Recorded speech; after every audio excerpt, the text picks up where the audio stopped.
Hi everyone, and welcome to today's Off the Page event brought to you by Kogan Page. My name is Natasha. I'm a Senior Marketing Executive at Kogan Page, and I'll be hosting the event for you today. For those of you who don't know, Kogan Page is an independent publisher of business books and content, and we've essentially created these events to help bring key topics to life. Today we have Sue Dewhurst and Liam FitzPatrick, who will be exploring how to improve your employee communications, both whilst remote working and then refocusing on what matters when transitioning back into the workplace. Please note that today's event will also be recorded, so we will be sharing the recording with you afterwards as well. We will also be live tweeting today's event using the hashtag #OffThePage, so please feel free to join in the conversation online as well.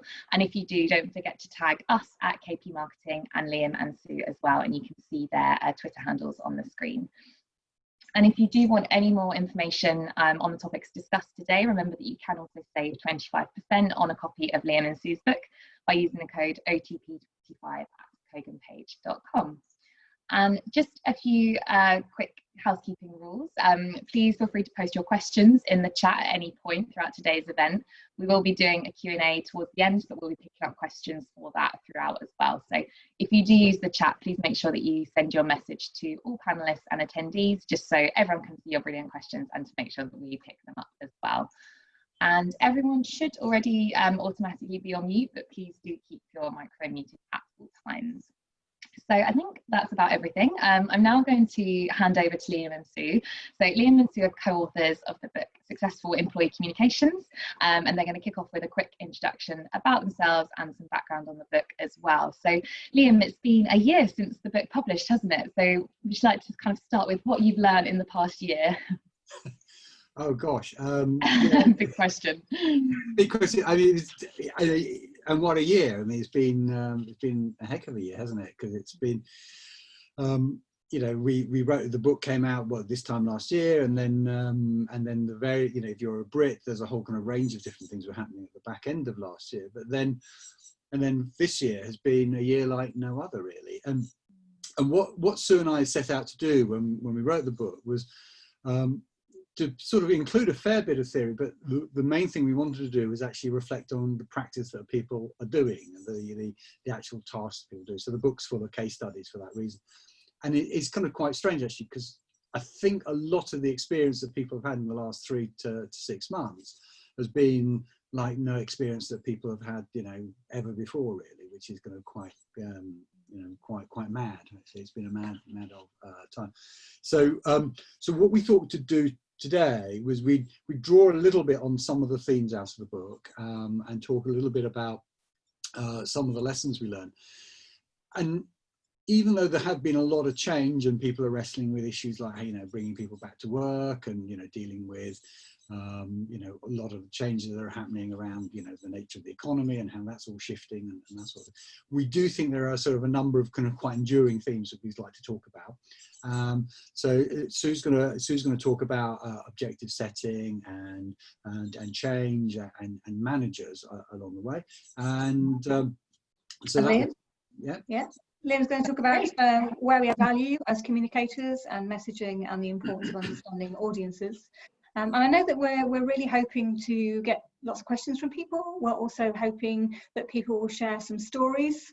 And what's great is we haven't seen the list of names of who's attending today, but we have seen the job titles. So we know we've got a whole range of people, some of whom are in communications, as we are. I've seen some of my friends from Sweden in the chat, which is great to see you. But we've also got people from HR, we've got people from academia, so a whole range of people that maybe don't have the same background or experience as us, which makes for great stories and questions. So please do send them in. Yeah, and I think one of the things we're super conscious of, and when we were writing the book, we were super conscious, is that, you know, we've got, well, in my case, 6 million years experience, and Sue just I'm much younger. Much younger, but we were very conscious that actually, you know, the one of the mantras of one of our heroes, a guy called Bill Quirk, is you can't take someone else's medicine. And quite often, a lot of the situations that we're talking about are situations that other people have had to solve and think through and just come up with better solutions that we've never imagined.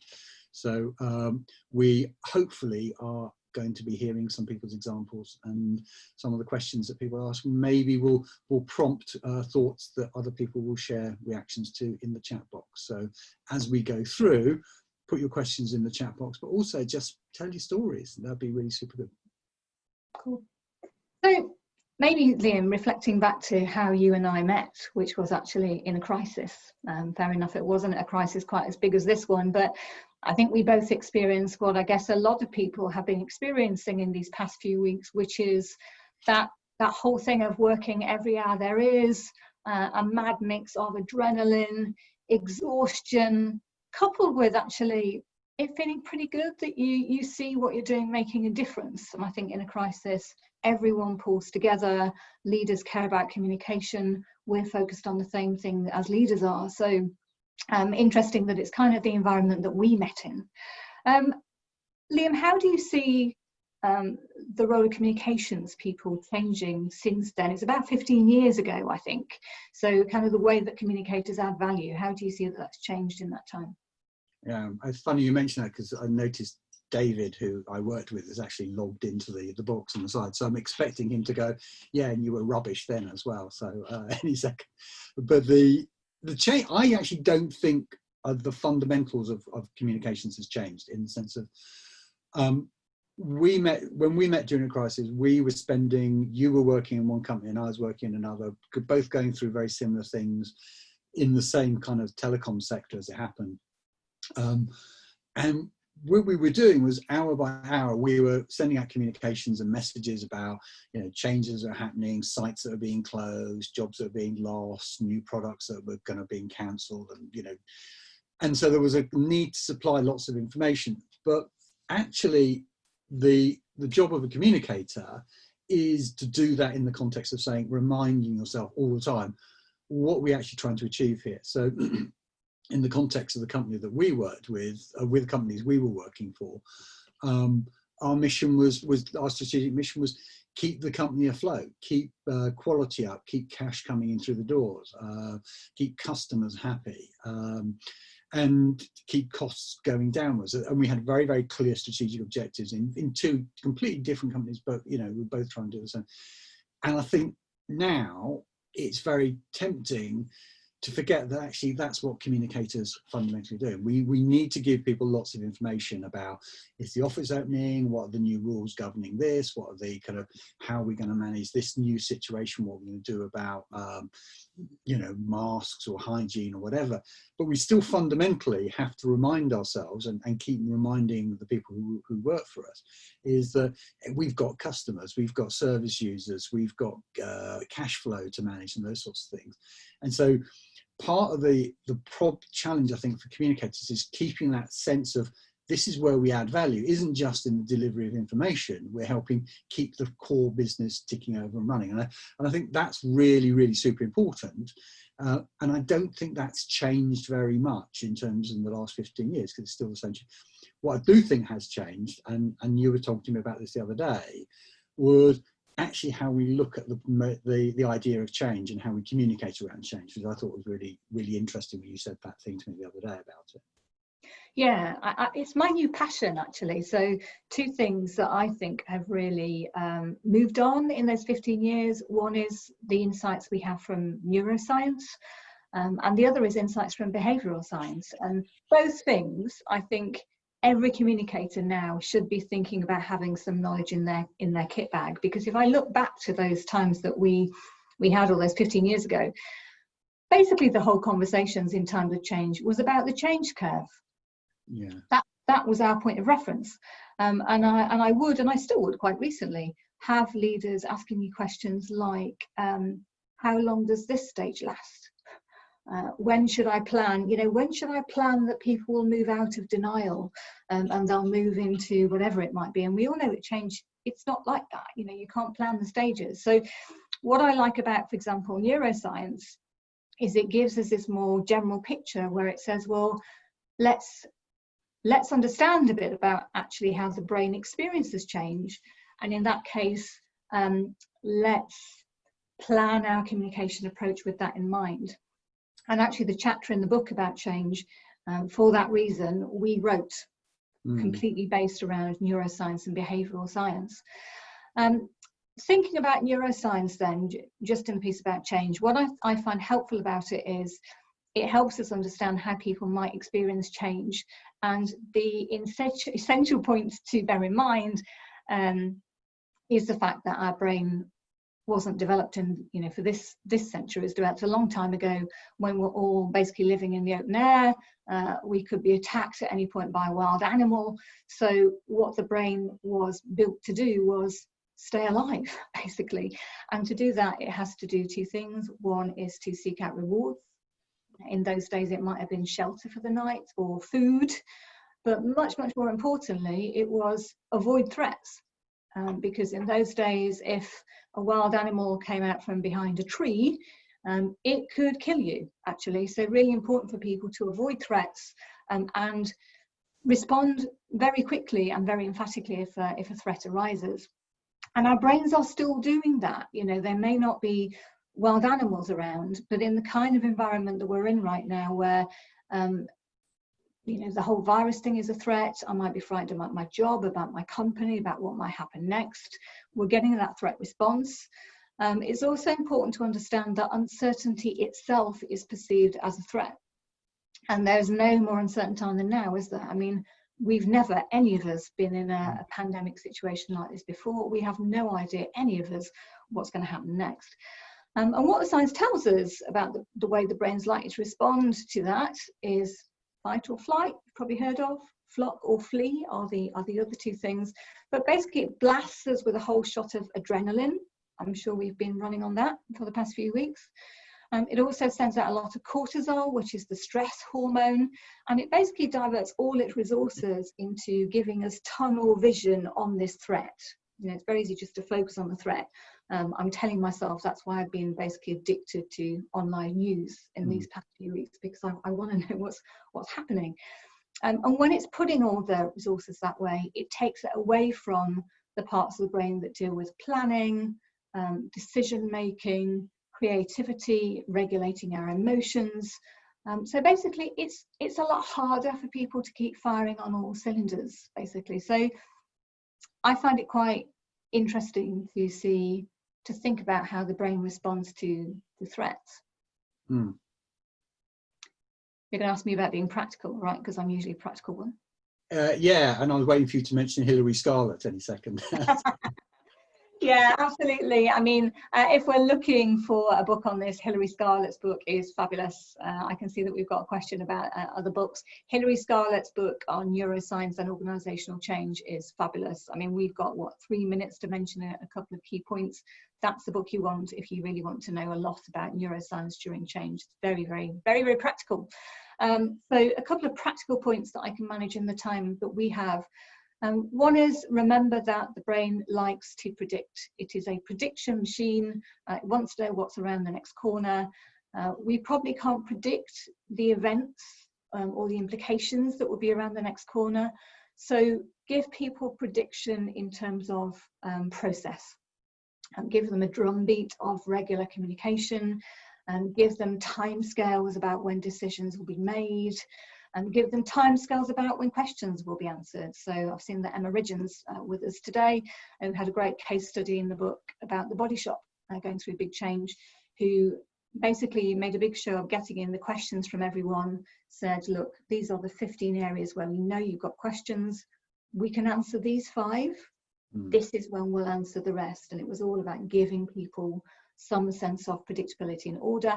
Other thing is rewards. The brain responds to rewards. So remember to celebrate successes, even if they're small ones.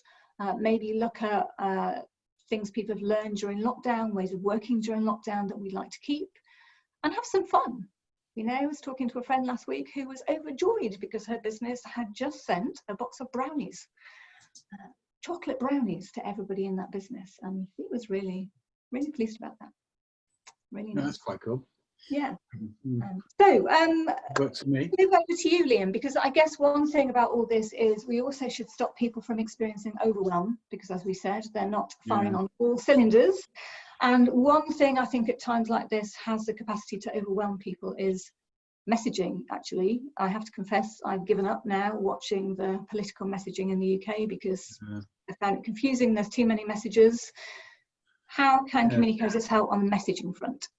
Yeah, funny enough, I was talking a couple of days ago to the CEO of a business that has been working all the way through this.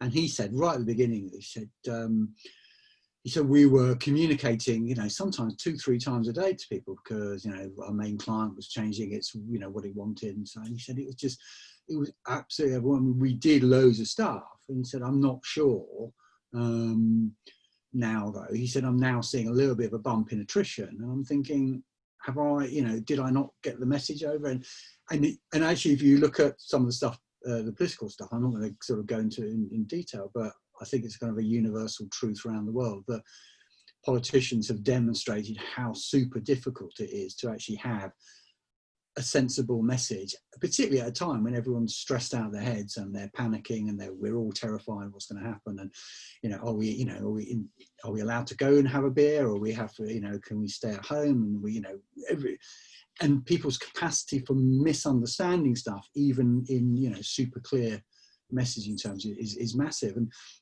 And I think one of the, I mean, your point about neuroscience is really key, I think.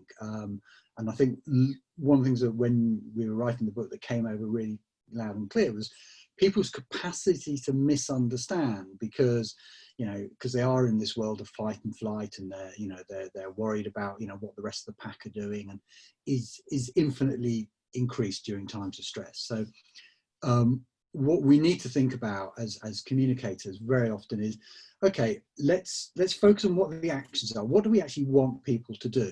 You know, we want you to stay at home. So give people actions they can actually, you know, understand. Don't tell them stuff like be alert. Well, what's that mean? Give them, you know, talk about things they can understand. Think about messages that actually their peers can observe them following. So stay at home or clean your hands or whatever. Something that you can actually talk about, you know, some of the peer pressure that's relevant in every organisation.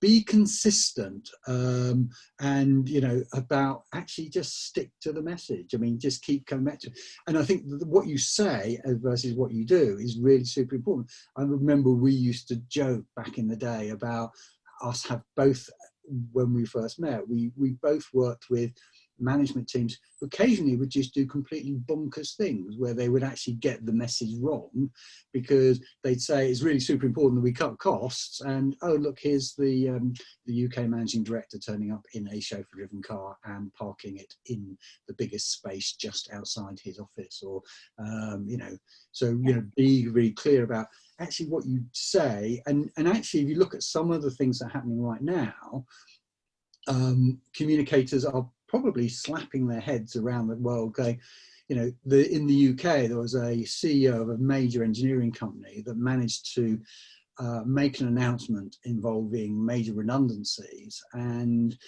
was talking to the media about it, and clearly had got confused that he was actually on television and not just on the radio, because while he was talking to this journalist, he was smirking and making, you know, pulling faces at someone who was out of shot.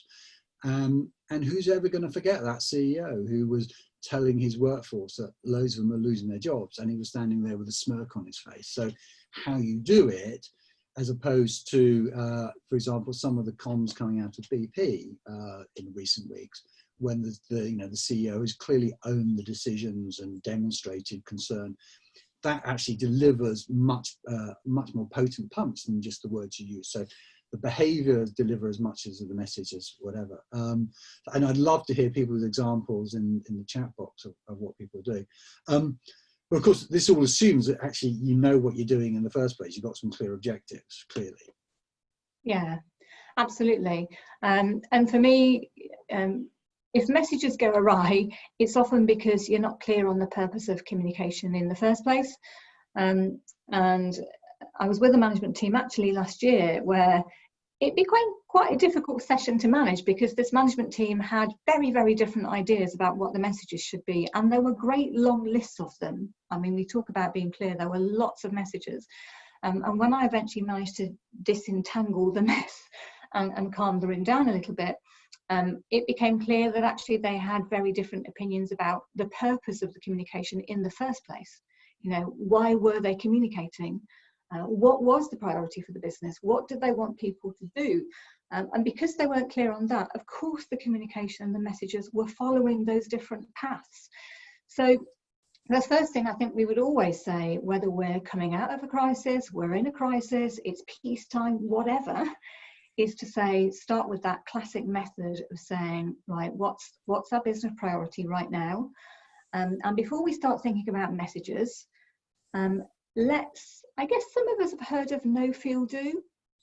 It's a method that communicators tend to use a lot to think about how to get clarity of what does success look like for communication, and they'll say, right, assuming this communication works, at the end of it, what do we need people to know? How would we like to leave people feeling, and what would we like them to do?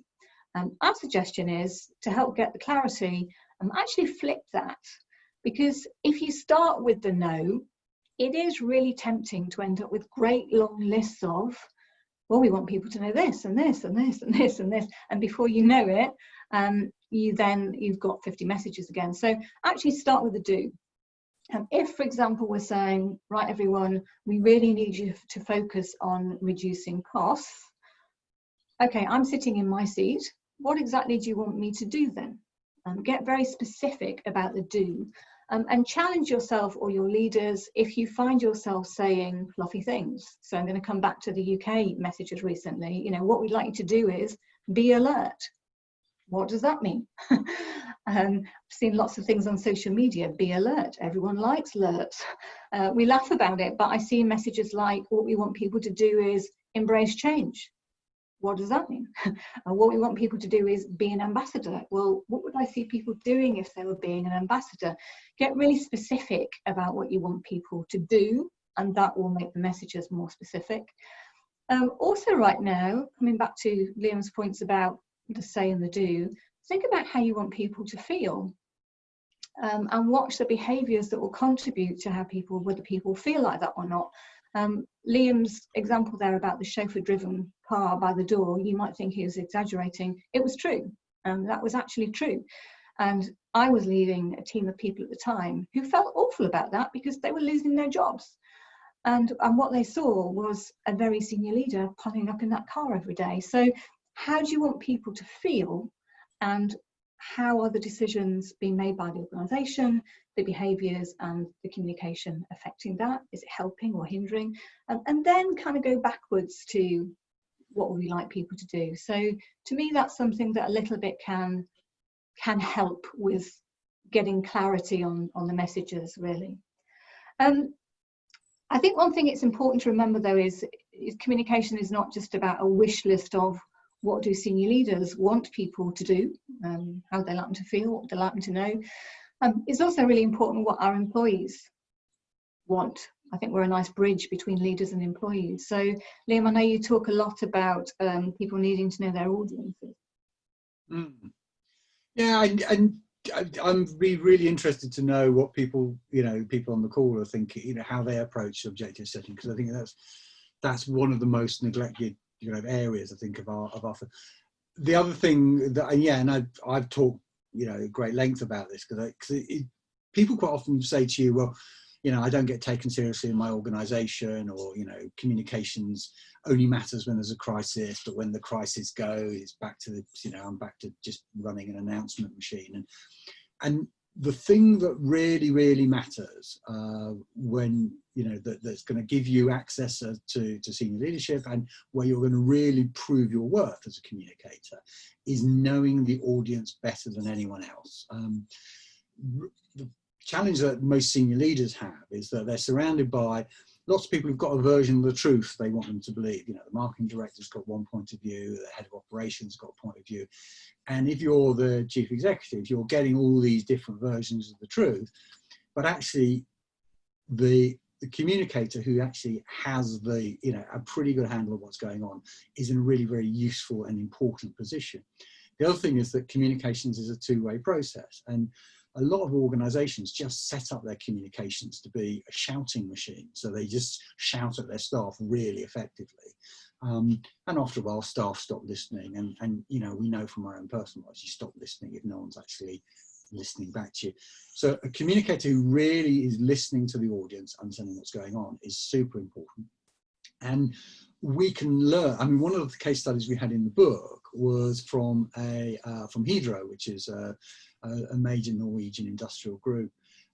But they were talking about how they rolled out Office 365 and the Microsoft suite of tools, and they applied the techniques of, you know, that every IT department uses, of building quite detailed personas of the different, you know, systems users and stuff like that, and actually they applied that to their comms, and they said, right, let's develop some really nicely defined personas of the audience, so that every time we have a message to send out, we can hold it up and go, right, here's Olaf. Is he gonna, you know, Olaf is, you know, 45, he's an engineer, he is interested in technical stuff, doesn't care about corporate-y, businessy stuff. Okay, how do we tell the story to Olaf?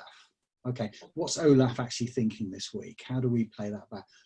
And that's super important and really valuable when you've got, you know, a lot of information sending out to people. Having this mental picture of who my audience is, and saying to yourself, saying to myself, okay, have I swamped them with too much stuff? And are they actually going to believe this? You know, finance wants us to put out a message about cost control. You know, is you know, Svetlana going to really, is she going to believe that? Is it credible for her? And having an insight into the audience is what makes you really super powerful and makes you really super useful to the organisation. And that also means that you're able to coach managers to listen more carefully to what's going on, which is one of your key points, Sue, isn't it? It is, leaders and managers. So I work with leaders and managers a lot. I think they're a very important group of people. I would be absolutely willing to bet that there will always be more leaders and line managers in an organisation than there are professional communicators. So they are most people's experience of communication a lot of the time. And one thing that makes me really curious, so here's a question that I'm going to put to everyone that's listening, is every year the industry state of the sector research shows helping line managers be better communicators. It's always one of the top 3 gaps. You know, every year in this study, communicators say this is one of our biggest gaps.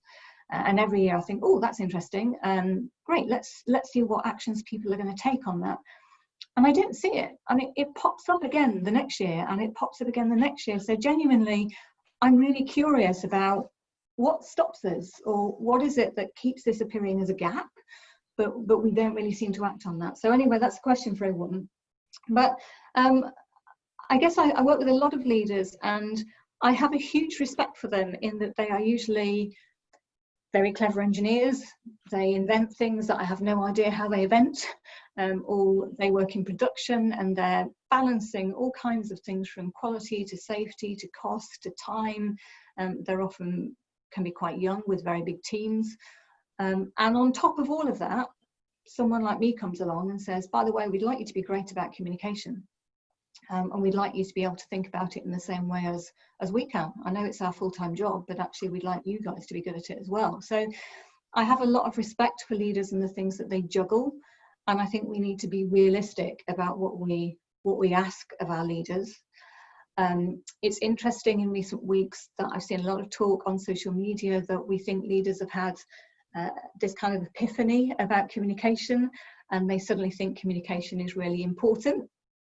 And they all hope that they'll keep thinking it's important. My suggestion actually is that during a crisis, what happens is that everybody gets brought together on the same page. So it's not just that leaders suddenly see communication as important, it's that leaders and communicators are focused on achieving exactly the same outcome.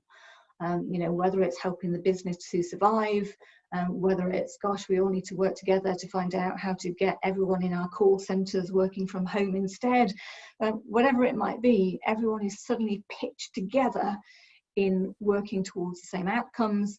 And the danger is that when we go back to time, if you like, leaders think they go back and focus on, I don't know, sales, cost, quality or whatever, And the danger is that they think, and so communicators think, let's go back and focus on communications infrastructure. So we need to kind of keep that link there, keep linking communication to the business. But the final point I wanted to make really is behaviour change. When we want leaders to communicate differently or be better communicators, essentially we're often asking them to change their behaviour. And as we all know as communicators, just telling people to do something doesn't change behaviours. So one metaphor I find very helpful, which is taken from the book Switch, if anybody's read it, by Chip and Dan Heath, excellent book about change, it's called Switch. They use the metaphor of the rider, the elephant and the path. And they say, if you want to get people to change, and you can bear this in mind if you want to get managers to change their communications behaviour, one thing you need to do is direct the rider. So appeal to the rational, logical side of the brain. And don't just, for example, say to leaders, communicate more. You know, communicating is really important. You need to think about it. Direct the rider. You know, give them something very specific. Tell them what exactly you want them to do. Remember that there's lots of clutter around them and they need a bit of direction. Then they say motivate the elephant. So the elephant in this analogy represents the emotional side of the brain, our values, the things that we care about. So this would say, you know, keep going back to what does the manager care about?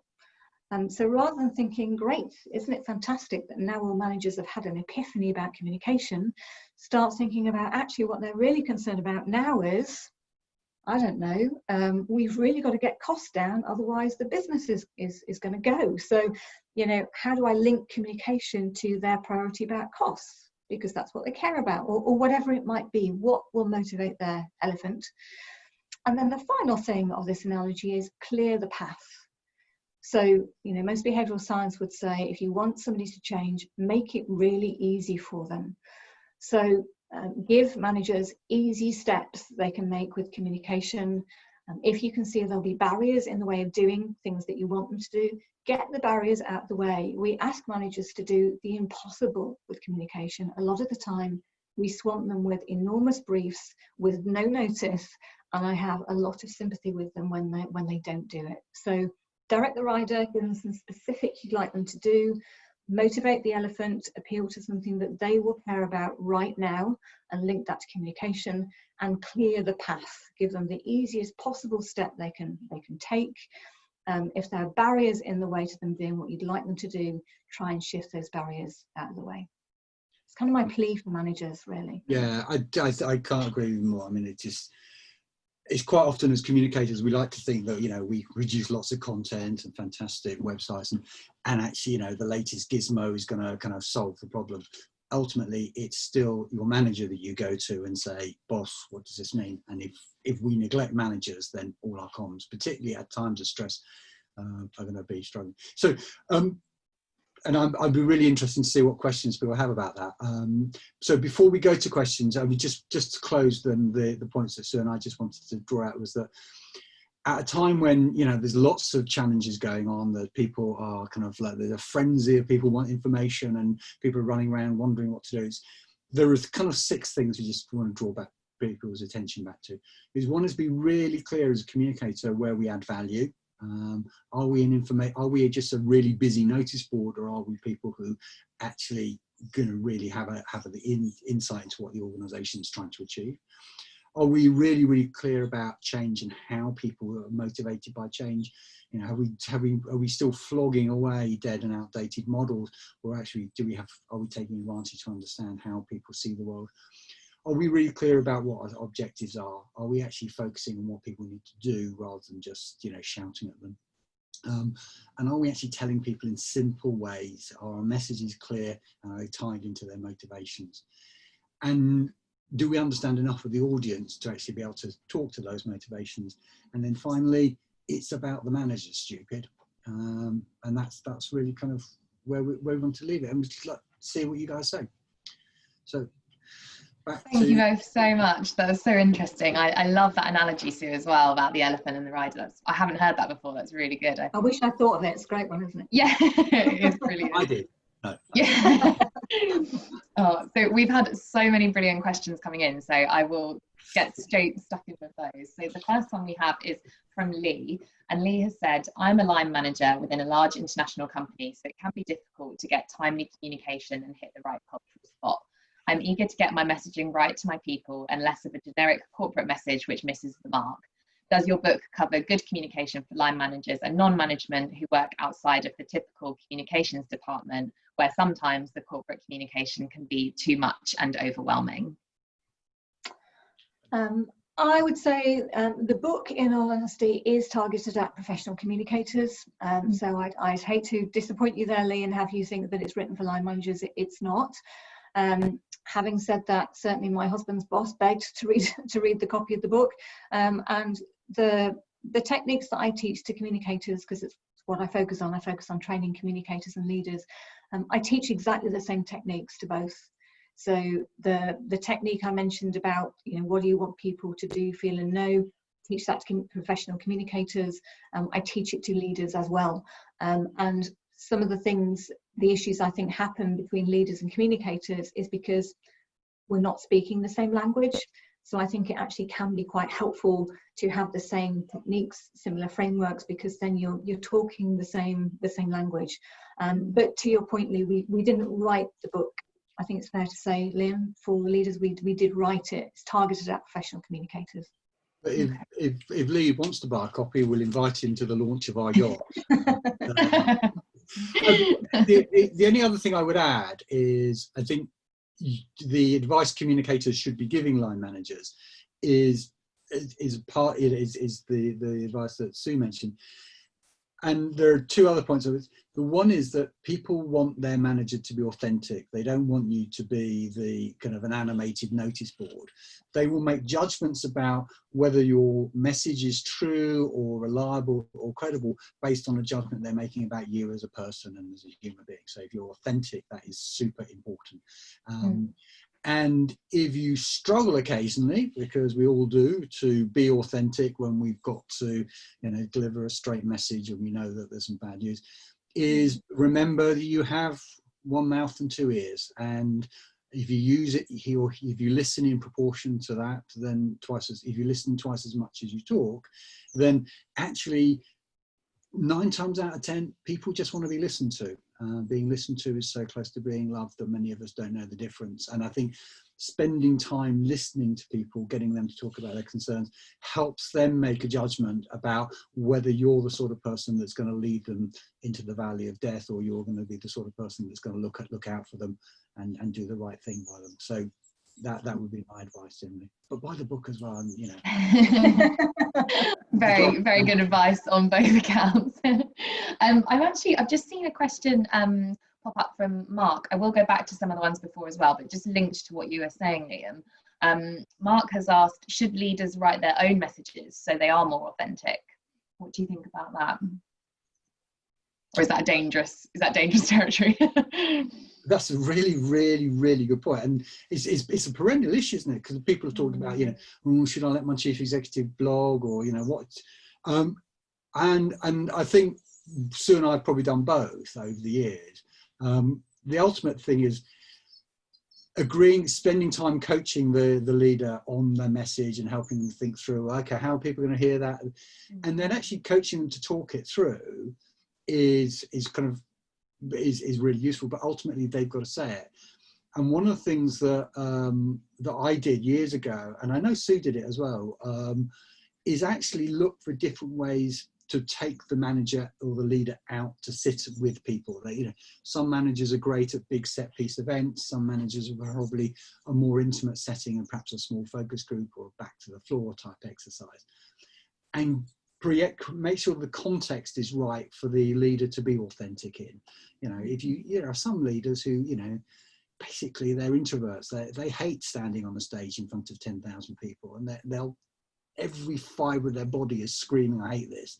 And everyone in the audience is going, oh, he's hating this, isn't he? So think about the context that you're putting the leader into. Don't just think about the words, think about the context and the structure. I think that's a really good point. Sue, did you have anything to add to that, or has Liam sort of covered that all? I think you said a lot there. I think authentic is an interesting word. I've seen when I have been training leaders, for example, I've tried to give leaders coaching points, and they will sometimes say things like, "Well, I'm just being authentic. You know, that's who I am." So I think just as I wouldn't expect me to be a brilliant accountant just by somebody saying, you know, do you run figures, Sue? Just expecting leaders to be able to write brilliantly well when it's not their thing may not be easy for them. So I think it depends on the leader. You know, for some leaders, get on with it, it's great. For some leaders, you might end up really helping them to do it because it's just not their thing. And for others, as leaders said, it's going to be a partnership, you know, where you can really help them and they will learn more for it to be their thing. Yeah. I think that's a really good point. Thank you both for that.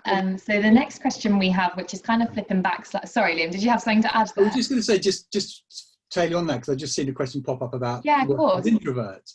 There are plenty of introverts out there who are great leaders. There are many senior managers who essentially are basically their entire persona has been, you know, they've spent their life poring over spreadsheets and they are introverts and they hate it. You go work in the insurance sector and there's the joke, isn't there? What's the difference between an accountant and an actuary? The accountant looks at your shoes when he's talking to you. And the challenge for the communicator is to find the vehicle or the opportunity that's going to work for that manager. And we did a whole program of back to the floor exercises once in one organisation where we sent the chief executive out to telephone exchanges to install stuff. But we also had people in very small groups, just having very small conversations with handfuls of 4 or 5 people. And that for the introvert was perfect, worked brilliantly well. And people walked out of their sessions going, yeah, he's a fairly ordinary sort of bloke, really. So it's down to us to find the vehicle that's going to work for them, really. Yeah, I mean, I'm an introvert. I am probably the most introverted person you know, and I spend my life in training rooms. That's what I do, because I'm interested in trying to make a difference to people. I like the energy of a training room. Where you'll see the introversion come in for me, for example, is I'll do anything I can to get out of the dinner afterwards, or you won't see me at the lunch table because I'm trying to get my energy back. I need my quiet time, you know, to be able to get that energy back. But I think anyone can learn to be better than they are. If you haven't come across the work of Carol Dweck on growth mindset, it's really good to read her work, because she's basically saying beware of the fixed mindset that says, well, either you can do something or you can't. You know, either you're an introvert, therefore you can't be a leader, or you can, or, you know, you're good with figures or you're not, or you're good with art or you're not. She's basically saying beware of that, because it leads you to have a certain view about people. And if you have that mindset yourself as well, why would you ever bother being coached or going to training? Because your mindset would be, well, I'm just not the kind of person that can do that, so you won't. So her work on growth mindset, which is all around kind of developing this mindset that anyone can learn to be better than they are. It doesn't matter what their preference is or their personality is or their intelligence level is. It's another interesting book. It's called Mindset, Carol Dweck. Can you spell that for me? Because it's really... yeah, Dweck. You'll see a lot of stuff around at the moment about growth mindset. It's quite fashionable, I think. I think quite often people don't know where it's come from. But she's really relevant. I mean, if you've got kids, for example, read Carol Dweck. You know, she's brilliant on how to give kids praise and how it affects whether they grow up thinking, well, I'll just never be any good at this because I'm not that kind of kid, or whether they start thinking, well, I just need to work harder and I can do it. So yeah, Carol Dweck, Mindset.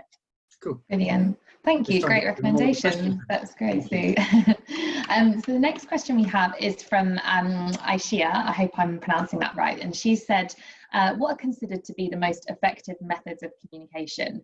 Some people like different methods. So how do we factor all of those in and please everyone to make communications feel inclusive? Let's start with that one, Liam.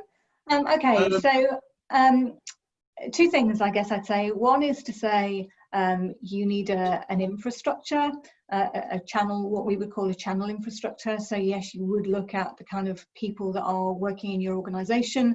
And for example, have you got people working remotely? Have you got people working in factories? Have you got people sitting at a computer all day? So you're going to need a basic infrastructure.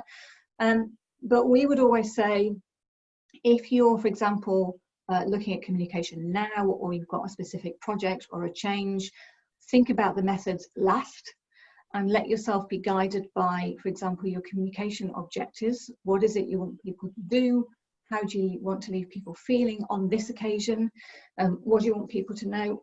What is this? So, for example, if you're about to deal with a difficult change scenario and people are losing their jobs, hopefully you're not going to deal with that on an email. You know, you're going to talk to people face to face. On the other hand, if you've got lots of straight information, you probably don't want to take up your line manager's valuable time, having them being talking heads or the equivalent of reading out posters. You know, put it on an intranet, put it on an app, and put it on something people can read. So start by saying, what's your objective here? What do you want people to know, feel, and do? Look at the different audience groups that you've got, and from there go from it. So for me, I'd say, what are the best methods is not the right question. Start by saying it depends. It depends what you want to achieve. It depends who your audience is. Just very briefly, there was the case study that you wrote, Sue, for the book from Scottish Power, Scottish Water, and that was a really nice way they organised their channels to, you know, achieve certain outcomes, and I think that's you know, really useful. The other thing is, I think we've learned anything in the last few months is actually being able to have a conversation, is if you're talking about being inclusive to people who perhaps maybe outside the mainstream of your organisation, or who feel left behind, or who actually are sitting remote at home, and actually it's thinking conversation. How do we listen to these people as much as talk at them? For me, that's the crucial thing. And I can think of recent examples of major international controversies that have blown up, and a lot of the anger that has been bubbling around it is actually people just not listening to what's being said. So finding ways of having a conversation is really super important. But I won't go on much more, because I think that it's a conversation that could go on for a long time. Yeah, that's brilliant. Thank you. I think that's still a really, really good point to make. That kind of leads me on to actually one of our other questions that we've got from Joanna. Joanna said that during times of difficult change, like redundancy, for example, I've seen tension between the desire and responsibility to engage and support colleagues in a compassionate way versus leadership teams prioritising the speed of delivery, perhaps leading to colleagues not being treated in the best way possible. This is especially true in today's agile world, where there's a lot of investment in change management, but change communication is left behind and brought in too late. I wonder why communication isn't seen yet as a critical and substantial part of change management. Do you have any thoughts on this? Oh, I have a lot. Would you like to share some with us, Liam? Yeah, I'm just conscious that we've got lots of other questions to answer, but we do. Have you got maybe one point to take away from that? Yeah, I think the crucial point here is that if you know the audiences better than anyone else, you are in a position that you have at least some defence against the dark arts that enables you to say, you do realise the damage you're doing. You do realise that this is how people are going to hear it. You do realise that you're not going to achieve your change objectives because people are still back there along the way. And we can talk, you know, to you blue in the face about, you know, the best practice in change con. The thing that will always stand you in good stead is actually going out and just talking to some people and then coming back and going, well, you know, you spoke to one person last month. Well, I've spoken to 200, and let me tell you, this is how they're going to hear it. And that's the difference, I think, between someone who's just going through the motions and kind of being a notice board generator, and someone who's actually able to help drive communications and deliver business results. So, but I think that's probably another 2-hour session. That's a good starting point, definitely. Sue, do you have anything to add to that? A couple of things, I think. One, I'd say, in the kind of situation we've had in recent weeks, usually they do tend to really demonstrate the value of communication. So see if there's any way that you can almost capitalise on what you've gained from the past few weeks. These are usually times when leaders do see the value that communicators can add in times of change. So maybe try and capture some feedback, go and do some measurement, and then the next time that somebody doesn't want to involve you, you can kind of hold it up and say, well, this is the value that we managed to add last time. Conversely, and I've been in this situation myself, when something goes badly wrong, I remember being literally in tears after something going badly wrong because the leader didn't listen to me, and it was a disaster, and I worked on it for weeks and it was painful. And my boss took one look at me and said, get out there and measure. Get out there and get some kind of measurement of the chaos that has just been caused in this organisation because of what that leader wouldn't do. And then the next time he won't listen to you, showing that measurement. So measurement in good times and bad times can also be very helpful. Yeah, I think that's a really, really important point, definitely. And I think Lynn has asked a question as well, which I know, Liam, you flagged, and I agree it's quite an important and good one to kind of wrap up with. So Lynn has asked, she said, there's a lot of talk about the new normal after this COVID-19 crisis. What, in your opinion, is the new normal when it comes to our work as communicators? Sue's going to kick me for this because she's going to say, hopefully she's going to say exactly the same as I would. Our experience, when back in the day, both of us were working in comms functions in organisations where suddenly we were the epicenter of everything. The businesses we were both working for were going broke and bankrupt, and every day we were in with the chief executive and discussing things, and people would want our opinion. And we thought this was fantastic. We're communicators. Everyone's got, we're really, we're, really important. Yeah, fantastic. And then life got back to normal, and suddenly people didn't want to talk to us anymore. People were too busy because people stopped, turning up at our meetings. We no longer had the ear of the chief executive. They had a business to run. And suddenly we're back to the old normal sort of thing. And I think now there's new normals you're going to talk about, people aren't necessarily going to be in the workplace anymore, and we've all now suddenly become world experts at using Teams and all that sort of stuff. But the reality is that we're having, if you're a communicator, you're having a moment in the sun. Just remember that now is not the normal, that there will be a time when you have to go back and think about, do I know my audiences? Am I clear about my messages? Am I clear about where I'm adding value? So the new normal is actually the old normal. I don't think it's going to be that different in terms of communicating. The challenge is still going to be the same. Sue, kill me if I've said everything that you No, it's fine. Me killing you, would I? No, I think if things change in communication, and we've seen this a lot over the years, channels and ways of communicating change. Technology tends to change the way we communicate, and I think there might be something new normal about that. I think that people will have found that actually you don't have to be face to face for everything. Everybody's suddenly discovered that we can use things like Zoom. You can have messages virtually. So I think there'll be something about methods that may not go back to the way that they were.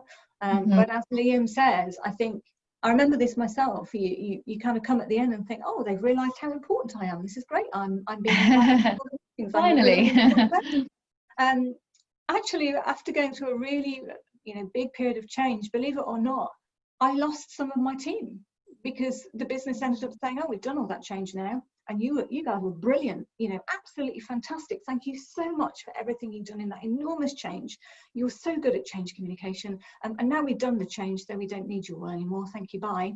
And it's like, what? And not only that, think about the people in your comms teams, because actually that's when I left the in-house world. Because oddly enough, when I went back from this super exciting world where I felt like I was making a big difference and it went back to normal, I got a bit bored. So look after the good people in your comms teams, because they've been used to being absolutely at the epicenter in these recent weeks, and it's high energy, it's adrenaline. When things go back to normal, it can be quite a strange feeling, and you want to keep your good people. Yeah. I think that's a really, really good point, and a lovely point to end on as well. Unfortunately, I think that's all we've got time for, which is such a shame because we've had so many brilliant questions. I feel like we could talk about this forever. But what we will do is, to anyone whose questions we haven't got round to today, I'll work with Liam and Sue after this event, and we'll put some questions together, and we'll share some answers together, sorry, to your questions, and we'll share that with anyone who's attended today via email. So you will get the answers to your questions. Feel free to, you know, tweet Sue and Liam or message them on LinkedIn if you want to talk about anything else in more detail as well. We've included their Twitter handles on the chat as well, so you can use that. Thank you so much, Liam and Sue. That's so insightful and interesting. Really, really appreciate it. I'm sure everyone else will agree as well. We do also have a selection of upcoming events, which you may be interested in as well. So we've got this one that you can see on your screen now, looking at the new normal for digital marketing. You can view the full list of our upcoming events and sign up via our website, koganpage.com, and you can also watch the recording of any previous events as well there. And just another final reminder about the discount that you can save on both Liam and Sue's book using the code OTP25 at koganpage.com. And as I mentioned as well, we will, as well as the additional questions and answers that we haven't had time for, we will be emailing you the recording of today's session as well, so you can recap anything that you might want to revisit. So that's it. Thank you so much, Liam and Sue, for your time. Really, really appreciate it. And thank you to everyone who's asked, you know, brilliant questions, and for the discussion on the chat as well.